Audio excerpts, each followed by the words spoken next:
کہ جس میں پوچھا یہ گیا کہ دودھ اگر ابالتے ہوئے فرش پر گر جائے تو اس کے کیا نقصانات ہیں۔ یہاں آپ کے ساتھ ایک ایسا واقعہ شیئر کرتے ہیں جو حضرت امام علی رضی اللہ تعالی عنہ کے ساتھ منسوب کیا گیا ہے۔ کہا جاتا ہے کہ دربار خلافت میں حضرت علی کے پاس ایک خاتون آئی اور ہاتھ جوڑ کر عرض کرنے لگی کہ یا علی، ہمارے گھر میں جھگڑے بہت رہتے ہیں، ہر طرف تنگ دستی کا راج ہے، کوئی کسی سے محبت نہیں کرتا اور کوئی کسی کی خاطر اثار نہیں کرتا، ایسا کیوں ہے؟ اس عورت کا یہ سوال کرنا تھا کہ حضرت علی، جنہیں باب العلم کہا گیا یعنی شہر علم کا دروازہ کہا گیا ہے حدیث میں، فوراً معاملے کی تہ میں پہنچ گئے۔ یہ حضرت علی ہی کی شان تھی کہ چند لمحوں میں انہوں نے وجہ اور حقیقت کا سراغ پا لیا۔ انہوں نے کہا کہ اے خاتون، مجھے تم یہ بتاؤ کہ جب اپنے گھر میں اللہ کا فراہم کیا گیا رزق استعمال کرتے ہو تو کیا اس میں سے کچھ ضائع بھی ہوتا ہے؟ اس عورت نے جواب دیا کہ یا علی، جب میں اپنے گھر میں دودھ ابالتی ہوں تو وہ تھوڑا ابل کر زمین پر گر جاتا ہے۔ حضرت علی مسکرائے اور جواب دیا کہ اے عورت، جب اللہ کا دیا گیا رزق پامال ہوتا ہے یعنی پیروں میں آتا ہے، اس کی توہین ہوتی ہے تو اس گھر سے رزق اٹھ جاتا ہے، بے برکتی آ جاتی ہے۔ چنانچہ جب تنگ دستی اور غربت آتی ہے تو تمہارے گھر میں لڑائیاں جھگڑے ہوتے ہیں اور پھر بے سکونی اور بے برکتی آتی ہے۔ تم اللہ کے دیے گئے رزق کی حرمت بحال کرو اور ضمانت لے لو کہ تمہارے گھر میں برکت اور سکون اور رحمت واپس لوٹ آئیں گی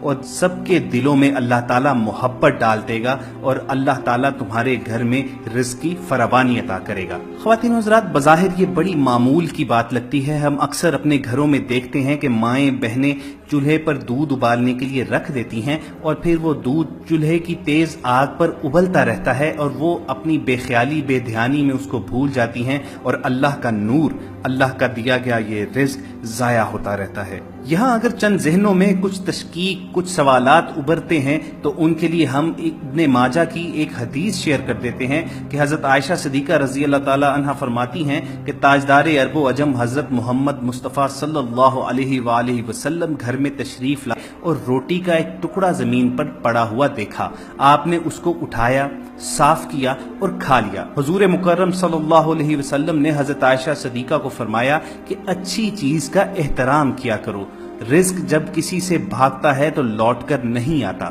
مقاصد حسنہ میں بعض علماء سے نقل کیا گیا ہے کہ گیہوں اور دیگر اجناس جب پاؤں میں آتی ہیں تو وہ قحط کا سبب بنتی ہیں۔ ابن ماجہ ہی کی ایک روایت کہ حضرت عبداللہ بن عمرو رضی اللہ تعالیٰ عنہ سے روایت ہے کہ ہم 10 آدمی حضور اقدس صلی اللہ علیہ وآلہ وسلم کی خدمت میں حاضر تھے۔ آپ صلی اللہ علیہ وآلہ وسلم ہماری طرف متوجہ ہو کر ارشاد فرمانے لگے، 5 چیزیں ہیں، میں خدا کی پناہ چاہتا ہوں کہ تم ان کو پاؤ۔ جب کسی قوم میں بے حیائی کے افعال علل اعلان ہونے لگے تو وہ طاعون میں مبتلا ہوں گے اور ایسی بیماریوں میں گرفتار ہوں گے جو ان کے بڑوں کے وقت میں نہیں ہوں گی۔ جب کوئی قوم ناپنے تولنے میں کمی کرے گی تو قحط، تنگی اور ظالم حکام ان پر مبتلا کر دیے جائیں گے، اور جب کوئی قوم عہد شکنی کی مرتکب ہوگی تو اللہ تعالیٰ ان کے دشمنوں کو غالب کر دے گا اور ان سے ان کے اموال چھین لیے جائیں گے۔ خواتین و حضرات، آج یہ تمام باتیں ہمیں اپنے ارد گرد سچ ہوتی نظر آتی ہیں۔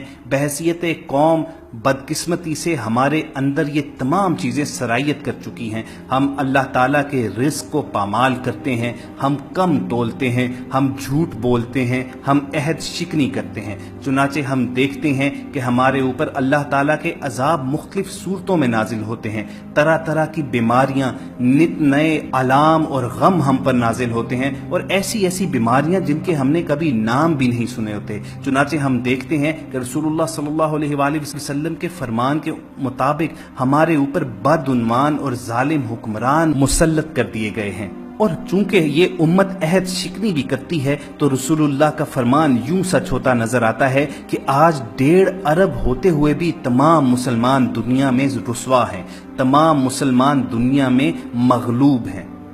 اور دوسری قومیں ہم پر غلبہ پائے ہوئے ہیں۔ خواتین و حضرات، مشکوات میں ایک حدیث نقل کی گئی ہے کہ رسول اللہ صلی اللہ علیہ وآلہ وسلم نے فرمایا کہ جو شخص مسلمانوں پر ان کے کھانے کو 40 دن تک روکے رکھے، یعنی باوجود سخت ضرورت کے فروخت نہ کرے اور ذخیرہ اندوزی کر لے، تو حق تعالیٰ اس کو کوڑ کے مرض اور افلاس میں مبتلا کر دیتا ہے۔ اسی طرح ایک اور حدیث میں ارشاد ہے کہ جس گھر میں شراب، دف، تنبورہ اور تصویر ہوں گے تو گھر والوں کی دعا قبول نہیں ہوگی اور رحمت کے فرشتے اس گھر میں نہیں آتے اور اللہ تعالیٰ اس گھر سے برکت اٹھا لیتا ہے۔ دوستو یہ تمام چیزیں 1400 برس پہلے ہی ہمارے آقا حضرت محمد صلی اللہ علیہ وآلہ وسلم اور ان کے صحابہ نے ہم تک پہنچا دی تھیں، مگر ہم بلائے بیٹھے ہیں، چنانچہ دنیا میں ذلیل و رسوا ہیں۔ ایک واقعہ آپ کی خدمت میں پیش کریں کہ ایک عالم کو روزی کی تنگی پیش آئی تو انہوں نے ایک دوست کو خواب میں دیکھا اور اپنے حال کی شکایت کی۔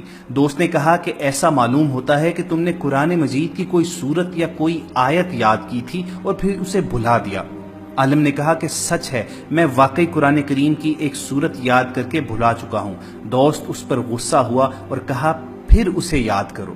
عالم نے ویسا ہی کیا اور روزی کی تنگی جاتی رہی۔ سامعین، یہ تمام باتیں آپ تک پہنچانے کا صرف اور صرف ایک مقصد ہے کہ آج کل رزق کی ناقدری اور بے حرمتی امیر غریب سب کے گھروں میں عام ہے۔ نہ صرف شادی بیاہ میں بے دردی سے کھانا ضائع کیا جاتا ہے، بلکہ کچن میں بھی خواتین برتن دھوتے وقت سالن، چاول اور روٹی کے اجزاء کو پانی میں بہا کر نالی کی نظر کر دیتے ہیں۔ جانتے بوجھتے ہوئے بھی ہم اللہ کے رزق کی توہین کرتے ہیں اور چنانچہ رزق کی تنگی کے اسباب ہم پر نازل ہوتے ہیں۔ اکثر خواتین کو یہ کہتے ہوئے سنا گیا ہے کہ ان کے خاوند یا بچے ایک وقت کا بنا ہوا سالن دوسرے وقت نہیں کھاتے، اور بڑے فخر کے ساتھ یہ بیان کیا جاتا ہے کہ وہ کھانا کوڑے کے ڈبے میں پھینک دیتے ہیں۔ گھر کے کوڑا کرکٹ میں روٹی اور دیگر نعمتوں کو بغیر اس اللہ سے ڈرے پھینک دیا جاتا ہے اور اس کو سٹیٹس سمبل جانا جاتا ہے۔ ہم ایسا کرتے ہوئے ان معصوم بچوں کو کیوں بھول جاتے ہیں جو پیٹ کا دوزخ بھرنے کے لیے غلاظت کے ڈھیروں سے گلا سڑا پھل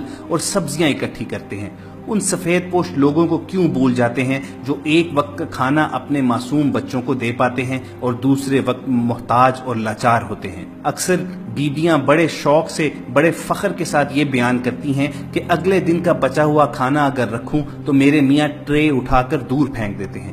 اگر ایسا ہی ہے تو کیوں نہ اپنی ضرورت کے تحت روز کھانا تیار کیا جائے اور جو اضافی کھانا ہو وہ ضرورت مندوں میں بانٹ دیا جائے۔ روٹی کے چکر میں انسان کہاں سے کہاں نکل جاتا ہے، اپنا وطن چھوڑ دیتا ہے، دوسرے ممالک میں جا کر مزدوری اور محنت کرتا ہے، تب جا کر لقمے نصیب ہوتے ہیں، اور جن کو اللہ تعالیٰ وافر مقدار میں رزق عطا کرتا ہے وہ کیسے بے دھیانی میں اس رزق کی توہین کرتے ہیں۔ اللہ تعالیٰ سے دعا ہے کہ ہم سب کو ہدایت اور توفیق نصیب فرمائے کہ ہم اس کے عطا کیے گئے رزق کو ضائع نہ کریں، اس کے عطا کیے گئے رزق کی توہین اور بے حرمتی نہ کریں، اور اضافی رزق میں دوسروں کو بھی شریک کریں اور اللہ اور اس کے رسول کی خوشنودی حاصل کریں۔ تو